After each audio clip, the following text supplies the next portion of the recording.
সাজু হৈ উঠিছে মৰাণৰ 4-লেনযুক্ত পথ, য'ত দেশৰ যুঁজাৰু বিমান অৱতৰণ কৰিব পাৰিব। ভাৰত চৰকাৰৰ যি ৰাষ্ট্ৰীয় ঘাইপথ নিৰ্মাণ সেৱা বিভাগ আছে, এই সেৱা বিভাগে নিৰ্মাণ কৰিছে এই পথটো।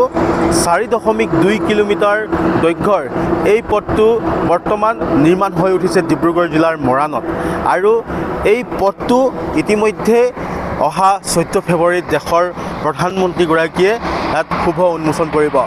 কিছু প্ৰতিষ্ঠানৰ যি পথ নিৰ্মাণকাৰী প্ৰতিষ্ঠানৰ ব্যক্তি আছে, কিছু কথা পাতিবলৈ চেষ্টা কৰিম। আপোনালোকে এই পথটো নিৰ্মাণ কৰিছে, কেতিয়াৰ পৰা নিৰ্মাণ কৰিছিলে আৰু কেতিয়াকৈ মুকলি কৰাব, কি কি হয়?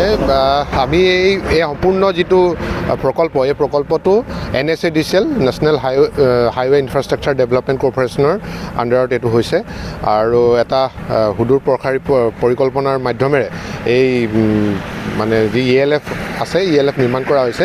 এইটো এটা ৰাষ্ট্ৰীয় ঘাইপথ। যেতিয়া আমাৰ আপতকালীন অৱস্থা আহিব বা অহাৰ সম্ভাৱনা থাকে, সেই সময়ত ইয়াত যাতে আমি যিকোনো ধৰণৰ বিমান অৱতৰণ কৰিব পাৰোঁ, তাৰ প্ৰতি লক্ষ্য ৰাখি ইয়াৰ নিৰ্মাণ কৰা হৈছে।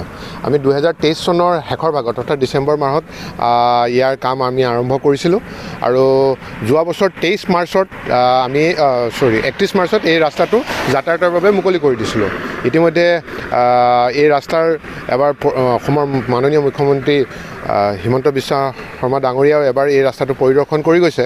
আৰু সেই সময়তে আমি গম পাইছিলোঁ যে ভাৰতৰ এজন মুখ্য ব্যক্তিয়ে আহি আমাৰ এই পথছোৱা শুভ উদ্বোধন কৰিব। ইতিমধ্যে আমি গম পাইছোঁ যে অহা 14 তাৰিখে ভাৰতৰ মাননীয় প্ৰধানমন্ত্ৰী নৰেন্দ্ৰ মোদী ডাঙৰীয়া আহি ইয়াত এই পথছোৱাৰ শুভাৰম্ভ কৰিব। আমিও আশাবাদী। আৰু আমাৰ নিৰ্মাণ কাৰ্যক যেনেধৰণে আমাক নিৰ্দেশনা দিয়া হৈছে NSADCL কৰ্তৃপক্ষৰ পৰা, আমি তেনেধৰণে আমি পথছোৱা নিৰ্মাণ কৰিছোঁ আৰু তেওঁলোকৰ হাতত ইতিমধ্যে আমি গতাই দিছোঁ। হয়, ধন্যবাদ জনাইছোঁ। এয়া দেখিলে মৰাণৰ যি ৰাজপথ হাইৱে, আৰু মোৰ সহযোগী যদি মোৰ পিছফালে যদি দেখাব পাৰে, মই এয়া দেখুৱাইছোঁ। এয়া মৰাণৰ যি 4-লেনযুক্ত যি পথ, এই ৰানৱেলৈ ৰূপান্তৰিত হৈছে। এই বায়ু সেনাৰ যি যুদ্ধ বিমান আছে, যুদ্ধ বিমান ইয়াত অৱতৰণ কৰিব পাৰিব। আৰু এই যি জৰুৰী সেৱা আছে যুদ্ধকালীন পৰিস্থিতিত, ইয়াত যি মিগ, সুখয়, ৰাফেল আদি বিভিন্ন যুদ্ধ বিমান ইয়াত অৱতৰণ কৰি দেশৰ নিৰাপত্তাৰ ক্ষেত্ৰত কিছু পদক্ষেপ আগবঢ়াব পাৰিব। দেখিছোঁ এই মৰাণৰ এটা ঐতিহাসিক ক্ষণ বুলি ক'ব লাগিব। এটা ৰাষ্ট্ৰীয় ঘাইপথ, পূৰ্বতে 37 নং ৰাষ্ট্ৰীয় ঘাইপথ আছিলে, এতিয়া 127 নং ৰাষ্ট্ৰীয় ঘাইপথলৈ পৰিৱৰ্তন হৈছে যদিও ইয়াত এটা ভাল লগা বিষয় যে ইয়াত যুদ্ধকালীন বিমান অৱতৰণ কৰিব পৰাকৈ এটা সুন্দৰ আটকধুনীয়া আন্তঃগাঁথনিৰে, উন্নত মানদণ্ডৰ আন্তঃগাঁথনিৰে পথটো নিৰ্মাণ কৰিছে। কি ক'ব বিচাৰিব স্থানীয় ব্যক্তি হিচাপে? হয়, এইটো যুদ্ধকালীন বুলিয়ে নহয়, যেতিয়া জৰুৰী সময়ত ধৰক আমাৰ ডিব্ৰুগড়ত মোহনবাৰী যিটো বায়ুৰ বিমান ঘাটি আছে, তাত তেওঁলোকে যদি যিকোনো শত্ৰুপক্ষই যদি ধ্বংসও কৰি দিয়ে, তেতিয়াহ'লে এই ৰানৱেত মৰাণৰ এই 37 নং ৰাষ্ট্ৰীয় ঘাইপথ বৰ্তমান 02 কৰিছে।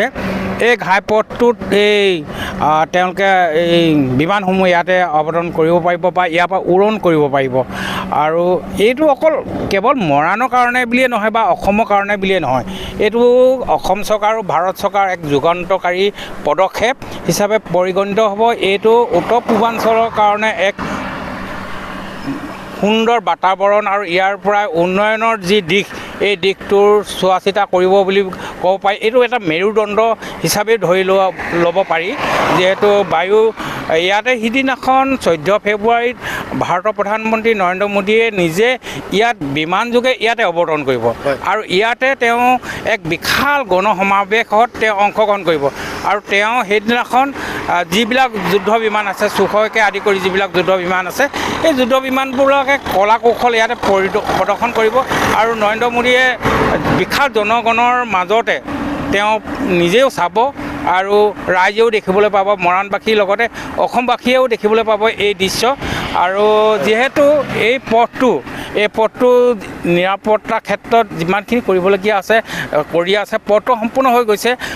31 তাৰিখে পথটোৰ যি নিৰ্মাণকাৰী সংস্থা আছিলে, তেওঁলোকে 31 মাৰ্চত তেওঁলোকে মুকলি কৰি দিছে। আৰু 1 এপ্ৰিলৰ পৰা সম্পূৰ্ণ যান বাহন চলাচল কৰি আছিলে।